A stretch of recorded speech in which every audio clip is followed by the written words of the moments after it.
પ્રખર શિવભક્ત અને વિધાનસભાના સિનિયર ધારાસભ્ય યોગેશ પટેલે હોર્ડિંગ્સ લગાવ્યા છે અને હોર્ડિંગ્સની અંતિમ પંક્તિ ચર્ચામાં આવી છે. માંજલપુર વિધાનસભાના સિનિયર ધારાસભ્ય યોગેશ પટેલે અમદાવાદી પોળ અને માંજલપુર વિધાનસભામાં હોર્ડિંગ્સ લગાવ્યા છે. પૂરની પરિસ્થિતિને લઈને શિવજીને પ્રાર્થના કરતા હોર્ડિંગ્સ લગાવ્યા છે અને હોર્ડિંગ્સની અંતિમ પંક્તિ ચર્ચામાં આવી છે અને અંતિમ પંક્તિમાં લખાયું છે કે ભગવાન અમને સ્વરક્ષણ કરવાની શક્તિ આપો.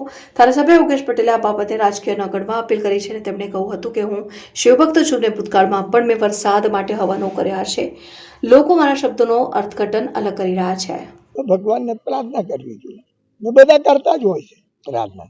એવી રીતે આ પ્રાર્થના, આમાં કોઈ શબ્દ, ગુજરાતી ભાષા એવી છે કે કોઈ બી શબ્દ અમે વાપરીશું તો તમે એનો અર્થનો અનર્થ જ કરવાનો છે.